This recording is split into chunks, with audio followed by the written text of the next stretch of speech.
పూర్తయిన తర్వాత పుణ్యాహవాచనము అనే కార్యక్రమం జరిగింది.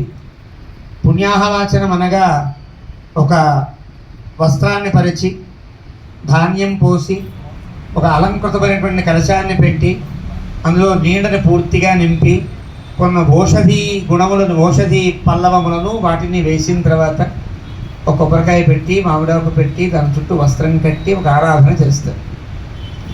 ఇదంతా దేనికి చేస్తారు అని అంటే కళ్యాణానికి మనం తెచ్చిన సామగ్రి అంతా కూడా శుద్ధి చేయడం కోసం. మనం చాలా వస్తువులు తెచ్చుంటాం కదా, మనమే శుద్ధిగా ఉండవు. మనం తెచ్చిన వస్తువులన్నీ ఎలా శుద్ధిగా ఉంటాయో మనకు తెలుసు. దేవుడికి వస్త్రాలు తేవాలని తెస్తాం, షాపుల్లోనే కొంటాం. ఆ షాపులో మనలాంటి వాళ్ళు చాలామంది వెళ్ళి బట్టలను తీసి మీద వేసుకుని కింద వేసుకుని బాగుండలేదని ఆ పక్కన పడేసి ఇలాగా రకరకాలుగా చాలామంది వాడేసిన బట్టలే కదా దేవుడికి తీసుకొస్తాం.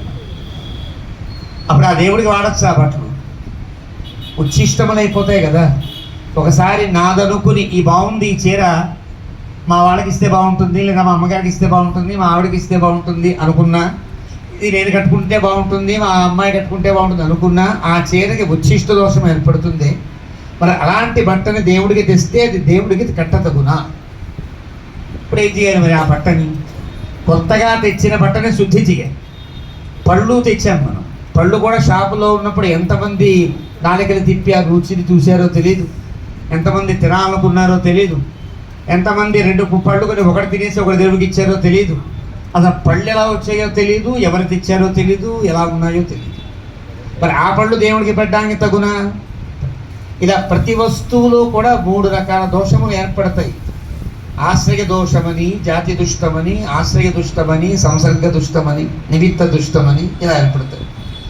ఇవన్నీ పోవాలంటే వాటిని శుద్ధి చేయాలి. లోకంలో శుద్ధి చేయాలి అంటే శుద్ధి చేసే వాటిలో ఉత్తమమైనది నీళ్ళే.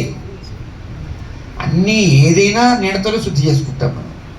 కొన్ని ఎండలో శుద్ధి అవుతాయి, కొన్ని నిప్పుతో శుద్ధి అవుతాయి, కొన్ని వాయువుతో శుద్ధి అవుతాయి, చాలా వరకు నీళ్ళతోనూ శుద్ధి అవుతాయి. ఇప్పుడు ఆ నీళ్లతో కడగాలి ఇవన్నీ కూడా. మరి ఆ నీళ్లు శుద్ధిగా ఉన్నాయా?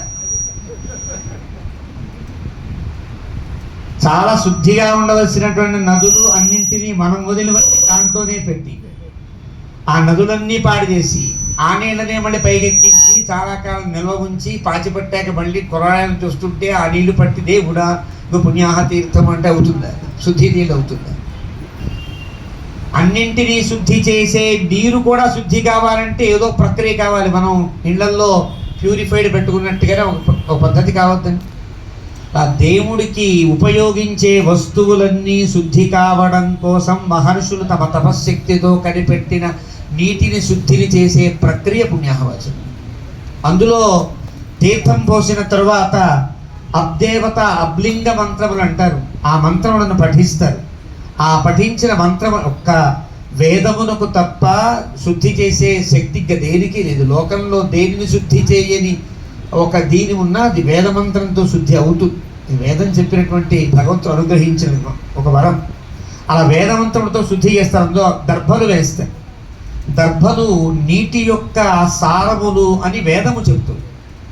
ఒకనాడు వృత్రాసుర సంహారమప్పుడు నీటిలో ఆపోదేవతలు అబ్దేవతలందరినీ రాక్షసుడు మింగేస్తే ఆ రాక్షసుడి యొక్క నోటిలో ఉండే అబ్దేవతలని మళ్ళీ తీసుకురావడం కోసం ఒక గోవును పంపిస్తే ఆ గోవు తన నాలుకతో అబ్దేవతలందరినీ బయటికి లాగినప్పుడు ఆ అబ్దేవతల యొక్క సారభూతములన్నీ ఒక దగ్గర పడితే తే దర్భ అభవన్ తద్దర్భాణం వేదం చెప్తుంది. అంటే నీటిలో ఉండే సమగ్రమైన శక్తి దర్భలలో ఉంటుంది. కాబట్టి ఆ దర్భలను దాంట్లో వేసి దానికి తగినటువంటి మంత్రములతో దాన్ని శుద్ధి చేసి దానితో ప్రోక్షణ చేస్తారు. అంటే ఇప్పుడు కేవలం మనం దేవుడి కోసం తెచ్చిన కళ్యాణం కోసం తెచ్చిన వస్తువులు మాత్రమే శుద్ధి కావడం కాదు.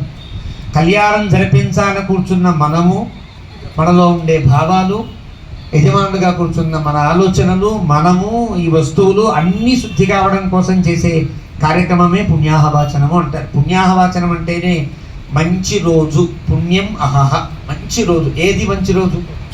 మనం తెచ్చే మనము, మన ఆలోచనలు, మన భావాలు, మన వస్తువులు, మనవన్నీ కూడా భగవదర్పితంగా తగిన రోజు ఏదైతే ఉంటుందో అదే పుణ్యాహం. కాబట్టి ఈరోజు మనంతలా కూర్చున్నామంటే 1 గంట అయింది, 12 దాటితేనే కడుపులో ఏవేవో పరిగెడుతూ ఉంటాయే, అవన్నీ పక్కన పెట్టి కళ్యాణం కోసం కూర్చున్నామంటే మన భావాలన్నీ కళ్యాణం దగ్గరే ఉన్నాయి. కాబట్టి మనము మన భావములు మన వస్తువులన్నీ శుద్ధి కావడం కోసం చేసేటువంటి భగవదర్పితంగా మనం చేసే ఒక పద్ధతి ఈ పుణ్యాహం అంటారు.